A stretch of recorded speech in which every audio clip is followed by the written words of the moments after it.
Warahmatullahi wabarakatuh.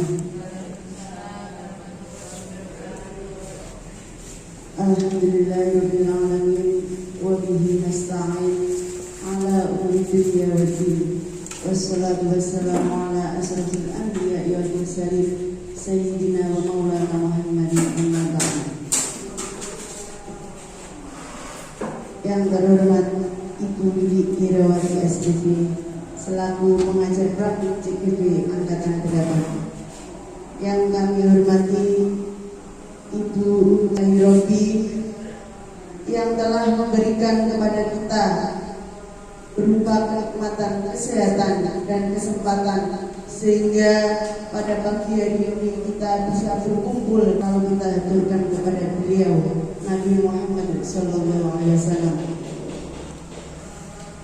Dan semoga kita akan selalu mendapatkan syafaat beliau di hari akhir nanti. Amin amin ya rabbal alamin. Sebelum acara hari ini kita mulai, izinkan kami sampaikan terlebih dahulu susunan acara pada pagi hari ini.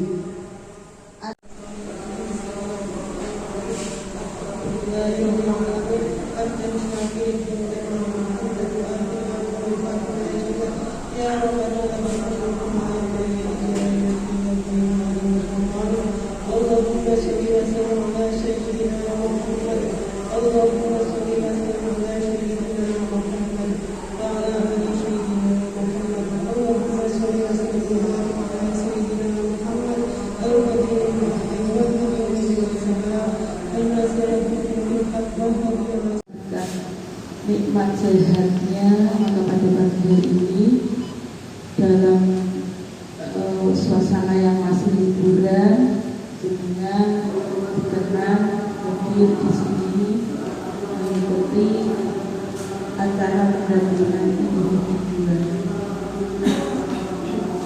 Tak lupa salawat serta salam senantiasa kita berikan kepada Nabi kita Nabi Muhammad SAW. Semoga kelak kita mendapatkan syafaatnya di yaumil akhir nanti. Bapak Ibu yang saya hormati, sebelumnya saya mengucapkan terima kasih atas kehadirannya, meluangkan waktunya yang masih liburan ini dengan berkenan hadir di sini. Semoga apa yang kita lakukan pada pagi hari ini memberikan manfaat bagi kita semua, terutama bagi saudara kita. Nanti ada beberapa acara yang panjenengan akan ikuti. Harapan saya sebagai kepala sekolah maupun sebagai CPV, panjenengan mengikuti dengan penggerak ini memiliki banyak sekali manfaat. Walaupun di luar itu kadang ada yang masih beranggapan bahwa guru penggerak itu hanya banyak tugasnya menyiksa dan lain sebagainya. Sebenarnya itu anggapan yang salah. Ya, dalam bertolabul ilmi tentu usaha-usaha, termasuk diantara tugas-tugas itu adalah sebuah upaya usaha untuk mendapatkan ilmu. Jadi segala sesuatu apapun jika kita lakukan dengan ikhlas, insya Allah inilah bermanfaat. Tapi kalau kita melakukannya dengan terpaksa penuh tekanan, itu yang kita dapatkan hanyalah lelah. Memasuki acara yang keempat, yaitu bacaan puisi kepada Ibu Farida Hanum SPD, kami persilakan.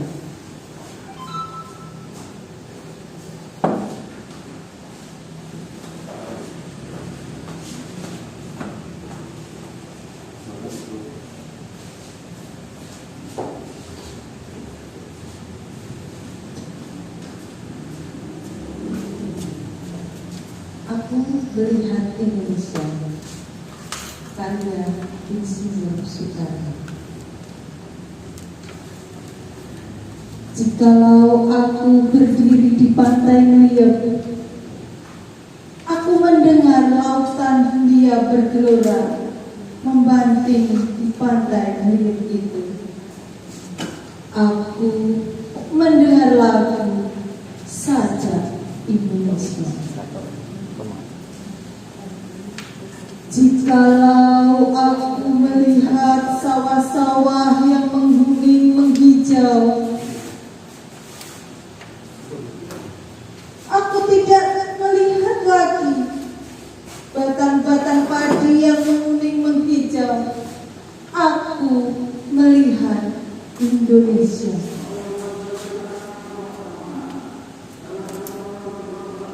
Jikalau aku melihat gunung-gunung, Gunung Merapi, Gunung Semeru, Gunung Merbabu, Gunung Tangkuban Perahu, Gunung Kelebet, dan gunung-gunung yang lain, aku melihat Indonesia. Jikalau aku mendengarkan lagu-lagu merdu dari Batak, bukan lagi lagu Batak yang kudengarkan, aku mendengarkan Indonesia. Jikalau aku mendengarkan Pangkur Palaran, bukan lagi Pangkur Palaran yang kudengarkan, aku mendengar Indonesia. Assalamualaikum warahmatullahi wabarakatuh. Yang terhormat Ibu Uji Nurwati, yang saya hormati Bapak Ibu Guru dan Ustaz Tata Usaha dari SD Negeri 1 Kalita. Alhamdulillah, puji syukur marilah senantiasa kita panjatkan kehadiran Allah SWT, karena kita diberikan kesehatan, diberikan kesempatan sehingga kita dapat menghadiri undangan dari Ibu Uji di pendampingan bulan ini. Selawat serta salam semoga kita kepada Nabi Muhammad SAW yang selalu kita harapkan syafaatnya kelak di akhirat. Bapak Ibu, pertama-tama saya ucapkan terima kasih yang sebanyak-banyaknya kepada Bapak Ibu semuanya karena telah mau berpartisipasi di acara PI2 ini. Padahal ini adalah liburan nih Bapak Ibu, tapi Bapak Ibu masih tetap semangat menghadiri acara ini. Kemudian saya ucapkan selamat kepada Bapak Ibu guru yang mau menerima SK, yang belum semoga segera menyusul gitu. Sebelumnya perkenalkan dulu, nama saya Lili Irawati, saya mengajar di SMK Negeri 1 Sender, mengajar matematika. Asal saya asli dari Rembang ya, terutama di Desa Panjung. Bapak Ibu, seperti yang dijelaskan oleh Bu Uji tadi bahwa PGP ini berjalan selama 6 bulan. Ini Bu Uji sudah mengalami berapa bulan? Menjalani 9 bulan ya. Sudah mempelajari berbagai teori, dan di PE2 ini nanti Bu Uji akan mempraktekkan menjadi fasilitator bagi teman sejawat dan juga kepala sekolah. Dan kebetulan kepala sekolahnya juga merupakan CGP. Semoga saja nanti C-nya segera hilang dan dapat menjadi GP8 Kapolri dari ini. Hari ini menunjukkan bahwa Bu Uji dapat menggerakkan anak buahnya, terbukti dengan kehadiran Bapak Ibu semua. Hanya izin satu karena alasan istrinya melahirkan, karena istrinya melahirkan jangan ditinggalkan. Nah, di GP ini selain guru itu akan memiliki 4 kompetensi sosial, spiritual, kepribadian, dan pedagogi dan profesional. GP juga ditambah 4 kompetensi lagi, Bapak Ibu. Kompetensi untuk mengembangkan diri dan orang lain, kompetensi kepemimpinan pembelajaran, kepemimpinan manajemen sekolah, dan kepemimpinan dalam pengembangan sekolah. Selain itu, GP diharapkan nanti juga memiliki peran yang pertama, yaitu menjadi pemimpin pembelajaran, kemudian menggerakkan komunitas praktisi, menjadi coach bagi guru yang lain, mendorong kolaborasi antar guru, dan yang terakhir adalah mewujudkan kepemimpinan kami. Di PI2 ini nanti BUMC akan menerapkan, yaitu peran yang keempat, mendorong kolaborasi antar guru, dan juga kompetensi GP yang ketiga, yaitu kepemimpinan manajemen sekolah. Nanti kita akan merefleksi bersama visi sekolah. Bagiannya, akhir kata, Assalamualaikum warahmatullahi wabarakatuh. Waalaikumsalam warahmatullahi wabarakatuh. Terima kasih kami sampaikan. Memasuki acara yang ketujuh, memasuki acara yang keenam, yaitu pemaparan visi CGB yang akan dibacakan oleh Bu Unji Purwaningsih. Pada beliau kami persilakan.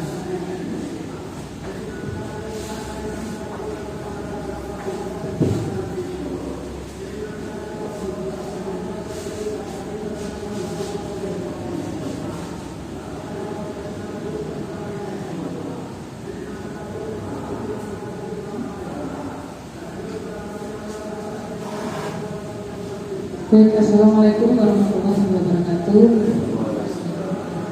Nah, di sini saya sebagai CGP Angkatan 98 akan menyampaikan pendampingan individu 2, yaitu berkaitan dengan diskusi visi dan prakarsa perubahan sekolah. Sebenarnya tujuan diskusi ini yaitu mendiskusikan cita-cita atau visi warga sekolah terhadap di masa yang akan datang. Nah, kemudian apakah arti visi? Nah, visi itu apa? Jadi sebelum kita membuat visi, kita harus tahu dulu apa itu visi. Kemudian mau jadi apa jika sudah besar? Nah, biasanya kita waktu kecil kan ditanya, besok kalau sudah besar mau jadi apa? Nah, mungkin pada masa itu sebagian besar dari kita dapat menjawab dengan percaya diri. Mungkin masa kecil Bapak Ibu kalau diingat-ingat kembali, waktu ditanya seperti itu pasti langsung jawab, guru, dokter, atau polisi, atau apa. Nah, kita menjawab dengan penggambaran visi yang jelas tentang keadaan di masa depan dapat membantu kita untuk merencanakan dan menyelaraskan upaya-upaya mewujudkannya. Jadi kita inginnya seperti apa? Kalau kita sudah tahu keinginan kita seperti apa, tentu kita ada usaha, rencana, ya kan? Ada langkah-langkah untuk mewujudkan harapan kita. Kemudian kekuatan visi itu berisi harapan dan doa. Pada waktu kita kecil dulu, kita menyebutkan keinginan kita ingin menjadi apa. Tentu di situ ada harapan. Harapan kita, doa kita untuk menjadi seperti itu. Visi sama Bapak Ibu. Jadi visi itu harapan kita, anak didik kita kelak menjadi seperti apa. Harapan kita adalah visi kita. Visi kita sekarang adalah masa depan murid kita. Masa depan murid kita adalah masa depan kita, bangsa kita, yaitu bangsa Indonesia. Kemudian jika kita ingin melangkah jauh, maka visi harus bersifat menyemangati, menguatkan, menggerakkan, membandingkan. Biar apa bapak? Nah, kita membandingkan dulu saya diajar seperti ini, gampang nyadarin. Iya, itu dulu. Tapi sekarang kalau kita terapkan sekarang di anak didik kita, ternyata itu tidak sesuai dengan konsep zamannya. Dulu kita belum mengenal teknologi, nah sekarang anak didik kita sudah mengenal teknologi, menerapkan teknologi, sudah akrab sekali dengan teknologi. Sehingga kalau kita masih seperti dulu, ya sudah ketinggalan zaman kita.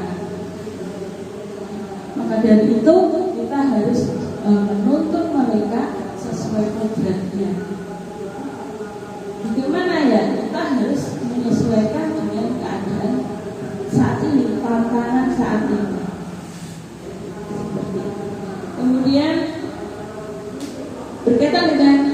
kurikulum merdeka. Nah, tentu dari semua visi-visi kita diharapkan menuju ke profil pelajar Pancasila. Nah, karena eranya sudah era profil pelajar Pancasila, bukan era yang dulu. Apa itu profil pelajar Pancasila? Yaitu sebuah pedoman untuk semangat agar anak dapat bebas belajar, berpikir agar dapat mencapai. Kita percaya bahwa murid itu adalah apa bagi kita? Di sekolah kita mengutamakan apa? Untuk kita sebagai guru yang berpihak pada murid. Ya, kita sebagai pendidik itu menghamba pada anak. Menghamba dalam arti kita bukan kok harus tunduk pada anak, tidak. Tetapi menghamba di sini itu lebih ke semua yang kita lakukan itu intinya kita prioritaskan untuk murid dan murid. Semua yang kita lakukan itu harus mengutamakan untuk kepentingan murid.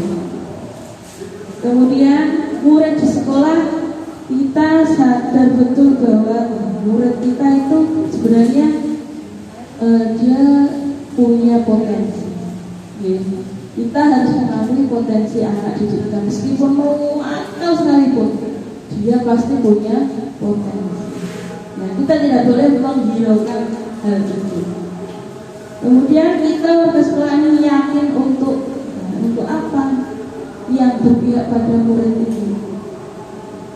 Kita dan warga di sekolah ini paham bahwa kita bersama menentukan apakah yang ada dalam pikiran kita itu satu tujuan atau tidak. Nah, ini nanti diisi.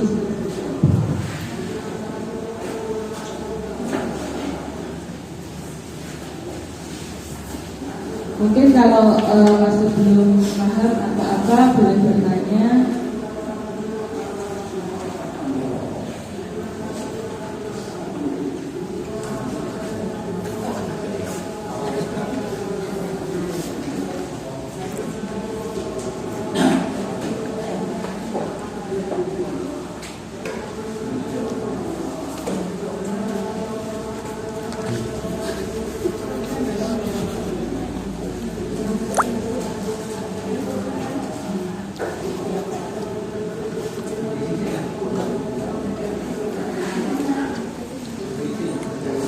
Monggo silakan diisi cita-cita murid, impian jenengan itu seperti apa?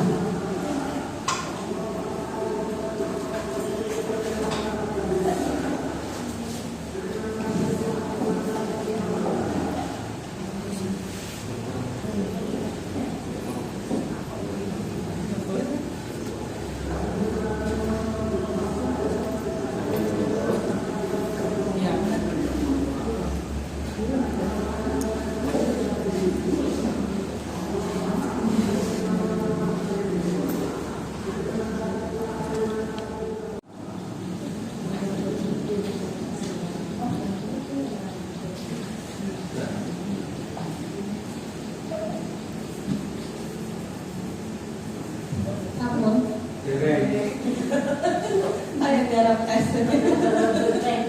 Kuri membuka. Paling terbaik. Yang jujur. Tidak mempengaruhi kinerja. Jujur sesuai jenengan. Kita memimpikan murid itu yang seperti apa? Jenengan itu pengennya muridnya itu seperti budaya. Ini dari budaya. Kita memimpikan murid-murid yang berkarakter. Kita percaya bahwa murid adalah sebuah kertas putih, guru sebagai cerminan. Di sekolah kita mengutamakan kepentingan murid.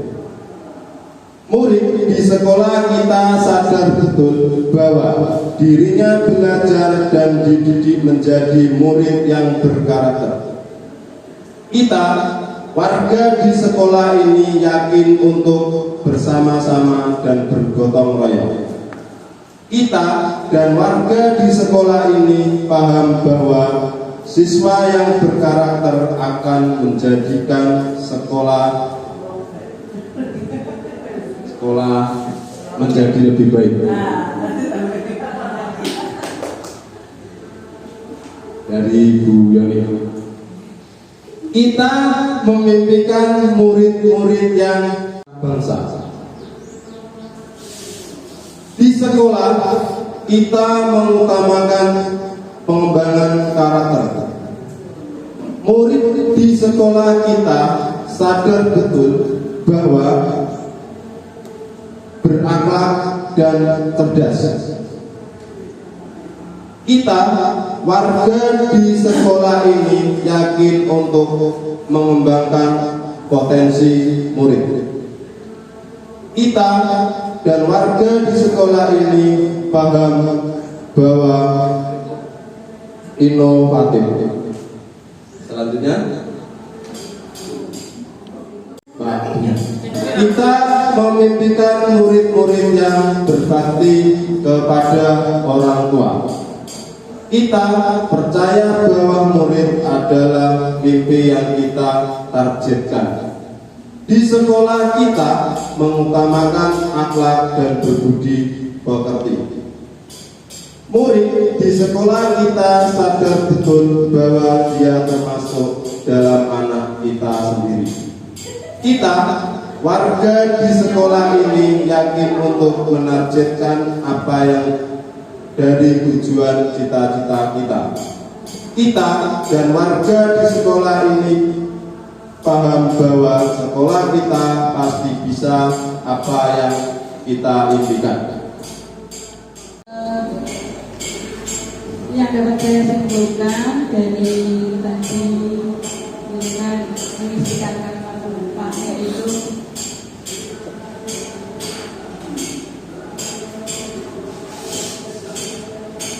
ini yang sama saya tuliskan tadi. Intinya kita memiliki murid yang sukses, berguna, berkarakter, berakhlak karimah, beradab dan berilmu, berbakti pada orang tua, cerdas, percaya diri, jujur, adil, tanggung jawab, dan berprestasi. Sangat visioner sekali. Kemudian kita percaya bahwa murid adalah kertas putih. Sebenarnya hal ini di dalam filosofi pemikiran Geden Dewantara itu salah. Sebenarnya itu anak itu sudah memiliki kodratnya tadi, karakternya tadi, mungkin dibentuk dari budayanya di lingkungan sekitar, di keluarga, sehingga ketika anak ini masuk ke sekolah, tugas kita sebagai pendidik itu menebalkan yang samar-samar tadi. Jadi sifat yang jelek itu jangan ditebalkan, jangan dimunculkan. Kalau bisa yang baik-baik yang kita muncul. Karena kodratnya anak itu punya sifat baik dan sifat buruk, itu sudah pasti. Dan kita tidak bisa menghilangkan sifat buruknya, tetapi dengan cara apa ya itu tadi, menebalkan yang baik-baik sehingga yang buruk tidak terlihat, tidak muncul. Itu adalah tugas kita. Kemudian murid adalah aset, betul sekali. Murid itu aset kita. Kemudian mutiara bangsa, mimpi kita untuk kita targetkan, memiliki bakat dan potensi masing-masing. Kemudian yang harus kita didik dengan sepenuh hati. Kemudian di sekolah kita mengutamakan kebutuhan murid, jelas kita harus berpihak pada murid, kepentingan murid, pengembangan karakter sehingga murid memiliki visi pekerti. Murid di sekolah kita sadar betul bahwa belajar itu penting, dididik untuk berkarakter, berakhlak dan cerdas.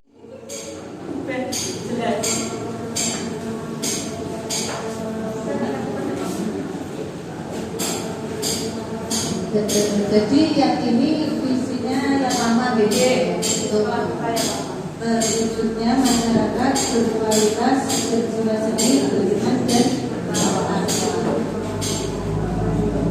Untuk menurut saya lebih banyak karena kita kan sudah masuk ke dalam kurikulum yang berkarakter seperti K13, pelajar Pancasila seperti itu. Dulu memang kita masih ke KTSP dan lain-lain itu menurut saya ini kurang efektif. Ya, kurang sesuai. Ya, sebaiknya diubah, dikembangkan yang lebih baik lagi untuk karena sekarang kita kan apa jenis itu anak-anak itu kan kita harus berkarakter. Dulu kan anak harus sesuai dengan guru. Jadi waktu saya sekolah dulu murid ini kudu manut guru. Kalau sekarang murid manut guru itu benar cocok. Karena saya punya satu anak yang kemarin baru lulus, maksudnya itu dalam hal berhitung juga tidak pandai, dalam membaca juga maksudnya sudah pandai, tapi dalam pemahaman soal-soalnya itu belum bisa maksimal. Ternyata dia di dalam pelajaran yang lain untuk pelajaran olahraga atau seninya dia malah bagus. Jadi lebih ke bakat dan potensi anak itu. Karena dulu kan untuk mengembangkan bakat anak itu sangat sulit. Sekarang kita sudah diberi wadah, diberi kurikulum yang baru agar anak ini berkembang sesuai dengan bakat mereka masing-masing gitu. Itu menurut saya deh. Terima kasih. Berarti Bu Anum sudah menyadari betul bahwa pentingnya berpihak pada murid. Kita tidak bisa memaksakan kamu harus bisa matematika, padahal dia bakatnya ada di seni. Itu kita tidak bisa seperti itu. Menurut filosofi Ki Hajar Dewantara pun kita tidak diperbolehkan untuk menuntut anak, tidak boleh. Kita hanya menuntut dia, mengarahkan seperti itu. Tapi kita tidak berhak untuk membuat keputusan atas dirinya, masa depannya. Karena apa? Kalau kita paksakan, dia tidak akan memperoleh kebahagiaan dan keselamatan menurut cara dia sendiri, cara terbaik dia. Baik, ada tanggapan yang lain mungkin? Atau sudah cukup itu dengan Bu Anum?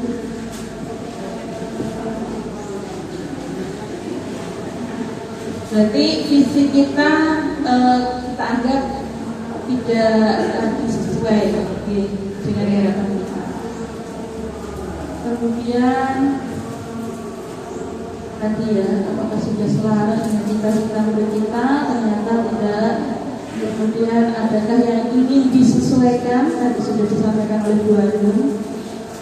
Nah, ini sekarang visi saya sebagai guru penggerak. Itu saya memimpikan murid saya itu berakhlak mulia, karena menurut saya akhlak itu lebih penting ya, yang harus kita tanamkan dulu kepada anak sebelum kita itu menanamkan materi belajar. Karena akhlak itu penting di era yang seperti ini ya, di era yang global seperti ini, banyak sekali budaya-budaya luar masuk. Dengan mudahnya anak-anak kita itu mengakses lewat HP ya. Kalau anak kita tidak dibekali dengan akhlak mulia, kita tidak tahu kedepannya akan seperti apa ya. Jadi akhlak itu penting. Kemudian kreatif, nah, ini saya menamakan mengambil nilai profil Pancasila kreatif. Karena apa? Anak kita itu nanti akan hidup di era abad 21. Kalau anak kita tidak kreatif, maka dia tidak akan bisa membekali dirinya untuk bertahan menghadapi tantangan di abad 21. dan kreatif ini penting. Selain itu saya juga beberapa bulan di sini, hampir 1 tahun lebih, saya lihat anak-anak di sini itu punya potensi kreatif. Oke. Didukung dengan bapak ibu guru yang punya potensi masing-masing, yang punya bakat dan kreativitas sendiri-sendiri, saya yakin bisa melahirkan anak-anak yang kreatif. Kemudian mandiri, saya anak didik saya itu mandiri dalam arti dia mampu melakukan sesuatu dengan inisiatifnya sendiri dan berwawasan global. Berwawasan global ini penting kiranya sehingga membekali dia untuk tadi bisa menghadapi eranya dia, yaitu di abad 21. Ini menurut visi saya. Bagaimana menurut panjenengan tentang visi saya ini? Apakah masuk? Gak masuk? Ada yang mau ditambah mungkin? Mungkin saya punya tambahan. Iya,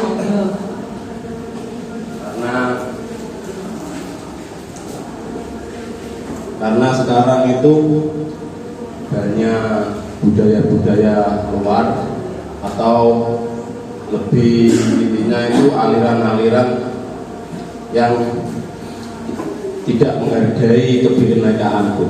Nah, mungkin di situ saya ada usulan tambahan. Kalau Ibu setujui, saya tambahi berjiwa nasionalisme dan Pancasila. Ampun. Karena sekarang nasionalisme itu sangat jarang terhadap anak-anak muda. Betul sekali, sudah terkikis ya Pak. Iya. Ya, ini kalau di profil Pancasila itu berkebinekaan global. Ya, nanti bisa kita tambahkan di visi kita. Ada yang lain? Monggo.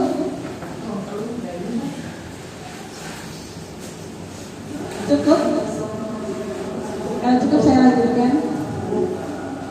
Sebagai pendidik, saya harus semakin berdaya dalam menyediakan dukungan yang diperlukan untuk mendukung kekuatan program murid sebagai individu yang beriman. Karena guru juga jangan menuntut siswa yang beradab ya. Guru juga harus memberi contoh atau beradab dan berperilaku baik. Misalkan kita di medsos ya, soalnya medsos sekarang itu banyak diakses oleh anak-anak kecil atau murid-murid kita sendiri. Kita di medsos galau, misalkan kita galau ada masalah, terus di medsos kita bikin status, maaf ya, misalkan status mencaci maki seseorang atau entah apa gitu, kemudian atau sindir menyindir, itu kan kalau nomor kita disimpan oleh murid kan otomatis murid membaca status kita. Nah, lebih baik kita itu iya memberi contoh yang baik, walaupun kita dalam keadaan apapun kita tetap mencerminkan bahwa diri kita itu seorang guru atau pendidik. Jangan terus status foto nangis di foto buat status saya. Nah, kalau di WA bisa, kalau di Facebook kan tidak bisa. Saya hanya insan yang biasa, misalkan biasanya kan guru-guru yang masih jomblo kan gitu. Ya, guru yang masih jomblo status nangis diupload ke Facebook. Nah, otomatis kalau kita berteman dengan anak didik kita kan, malah guru gue yang ngono, aku putus cinta yang gak harus status, terus otomatis ditonton. Marilah kita bijak menggunakan medsos ya, dan kita itu sudah berani ke dunia mengajar atau mendidik. Marilah kita yang rontok alay-alay itu mari kita hindarkan. Soalnya kita itu pendidik, kita harus beri contoh yang baik. Ya. Enak Pak saksi kenangan yang 1 tahun. Oh, itu kenangan itu bisa dihapus, bisa dihapus. Ada kenangan tuh kan dia. Soalnya itu Facebook kan ada. Wah ini kita buka lagi, mungkin ketoke statusku zaman dia kok nggak pantas. Misalkan muncul di tanggal ini, otomatis kan saya sudah menjadi guru. Ini perlu saya pilah-pilah untuk saya hapus. Bukan malah kita membagikannya lagi. Biasanya itu gitu. Zaman kita masih jomblo, masih alay, masih jomblo. Kita belum jadi guru kan, masih SMA misalkan, SMA kan ngobrol kan, terus kita sekarang sudah menjadi guru, malah dibagikan lagi statusnya yang jomblo tadi. Ya maaf, itu masukan dari saya. Apabila ada kata-kata yang kurang berkenan atau menyinggung perasaan Bapak Ibu, saya mohon maaf yang sebesar-besarnya. Terima kasih. Jangan dulu dong saksi. Iya, benar sekali. Kita sebagai pendidik, sebagai guru itu harus mampu memberi contoh panutan yang baik. Karena apa? Guru itu manusia model atau human modeling. Jadi apalagi kalau guru idola itu mudah sekali anak itu meniru. Dengan karakter anak meniru itu dia dengan melihat kemudian mengamati cara bagaimana guru itu berguru, nanti anak dia tiru. Maka dari itu kita sebagai pendidik harus mampu memberi panutan yang baik, memberi contoh yang baik. Kata-kata, misal kita kalau ingin misuh di kamar mandi, bengok-bengok misuh tak boleh. Tapi jangan sampai di hadapan anak didik. Emosi apa bengok-bengok di tengah.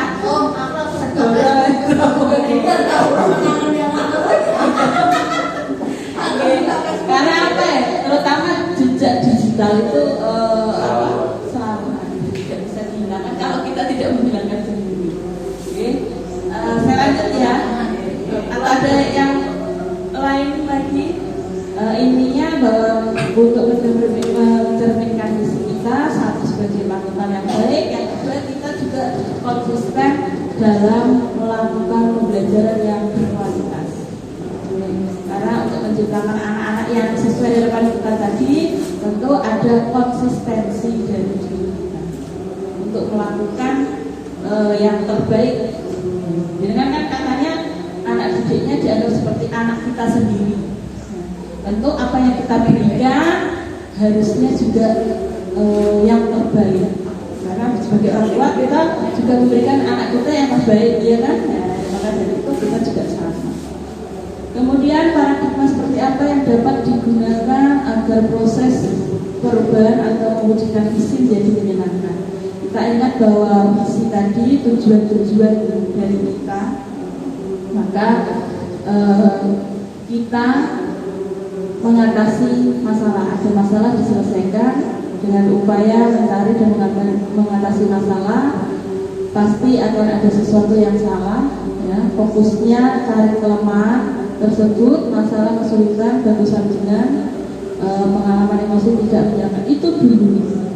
Ya, sekarang kita gunakan potensi yang ada dalam sekolah kita, dalam diri kita, dalam murid kita, dalam sekolah kita, sehingga identifikasi, apresiasi, diselidiki kekuatan, potensi atau aset tadi.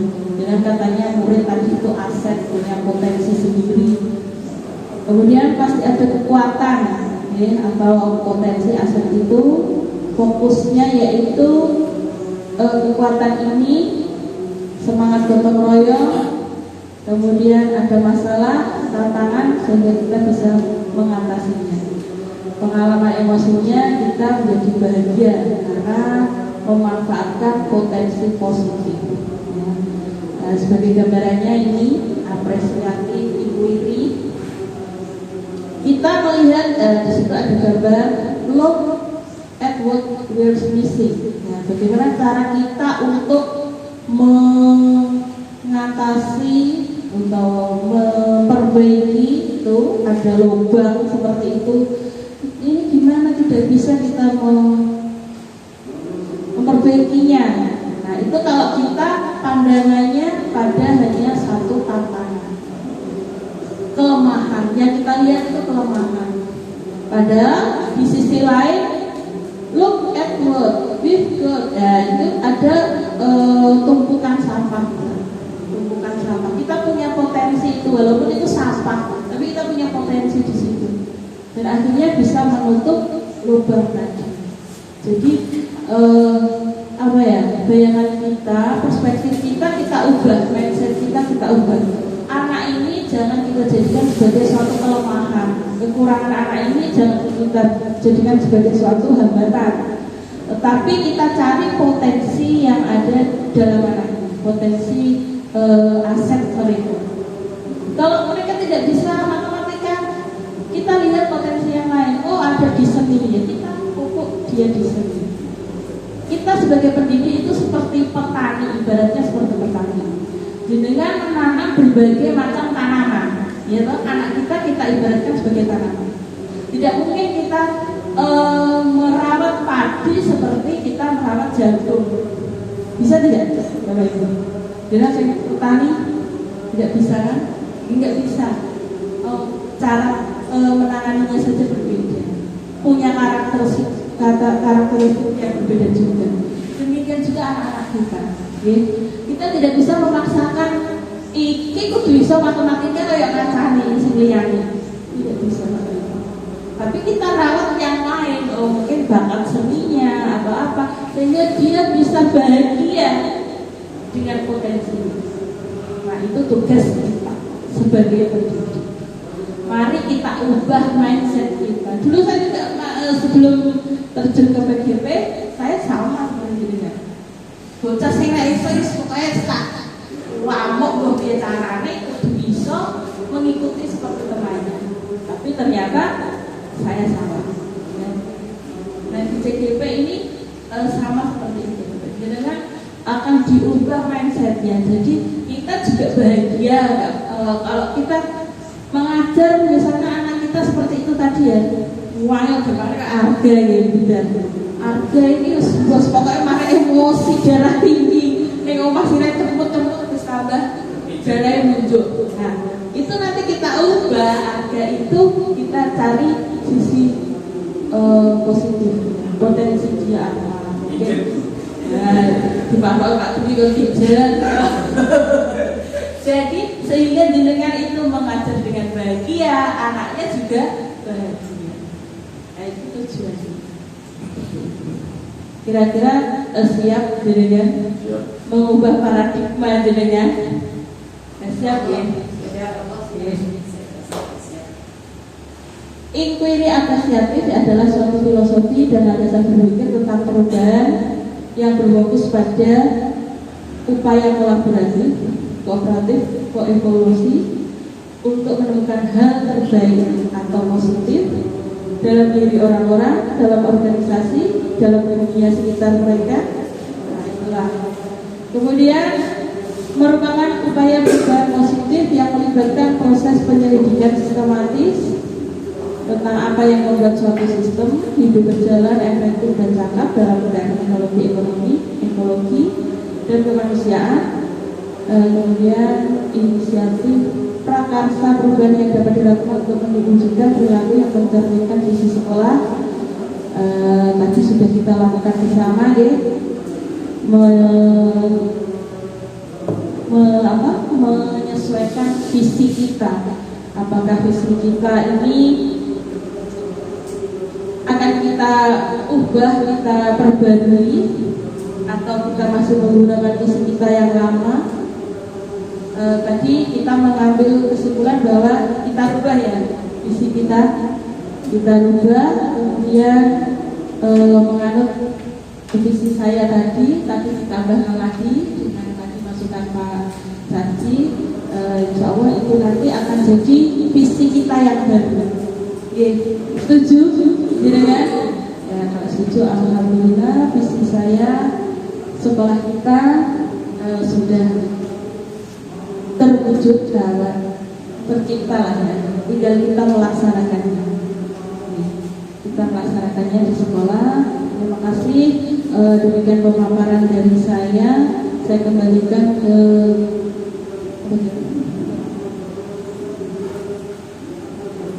Terima kasih kepada Uji. Tadi kita telah bersama-sama merefleksi kembali ya tentang visi SD Negeri 1 Kalipan.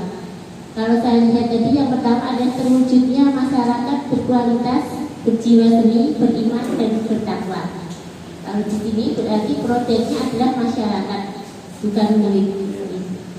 Tetapi tadi secara bersama-sama menjadi terwujudnya peserta didik yang berakhlak mulia, kreatif, mandiri, berwawasan cerdas, dan nanti ditambah dengan nasionalisme.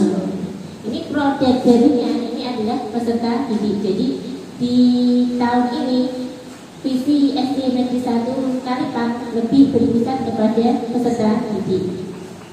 Dari rangkaian kegiatan ini kami harapkan untuk pembuatan visi SD Negeri 1 Kalipan bisa menyertai kegiatan seperti ini. Jadi ada kalimat ulang, ada apa yang diharapkan dari murid, terus murid itu seperti apa, kayak tadi ya Bapak Ibu, kemudian kita bahas bersama-sama sehingga mewujudkan visi SD Negeri 1 Kalipan. Dari pemaparan tadi Uji sudah sangat baik menjadi fasilitator, dan Bapak Ibu juga berdiskusi aktif. Pak Sarji sangat aktif, terus Bu Farida Hanum, jadi saya hafal nama-nama. Jadi itu merupakan suatu ide ya, nilai plus sendiri ya Pak Sarji ya. Terima kasih atas partisipasinya. Semoga di visi selanjutnya tidak harus nanti bertahan terus, tidak harus terus nanti misalkan Uji tidak jadi kepala sekolahnya, kemudian ditetapkan tetap ini tidak harus, atau mungkin nanti Bu Uji di tahun bukan lagi masih di sini mau direvisi lagi, itu jauh lebih baik. Jadi disesuaikan dengan perkembangan SD Negeri 1 Kalipan. Itu harapan kami ya Bapak Ibu. Dan dari kegiatan ini mungkin Bapak Ibu nanti ada yang kepilih jadi kepala sekolah, tetapi mungkin belum menjadi GP, tapi bisa menerapkan ilmu yang dari GP tadi. Harapan kami seperti itu. Terima kasih. Tepuk tangan buat Bapak Ibu dan Ibu.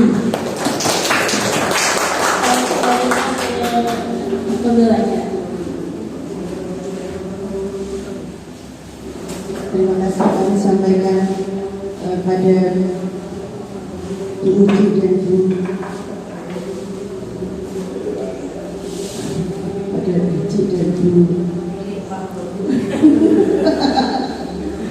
Bu Lili Herawati atas ilmu-ilmunya yang diberikan kepada kami. Semoga bisa bermanfaat bagi kami semua. Bapak Ibu guru semua, acara demi acara telah kita lalui dengan baik dan lancar. Sebelum acara kita akhiri pada pagi hari ini, marilah kita bersama-sama mengucapkan alhamdulillahirobbilalamin. Akhirnya saya sebagai pembawa acara mohon maaf yang sebesar-besarnya apabila ada tutur kata atau kesalahan yang kurang berkenan di hati Bapak Ibu semua.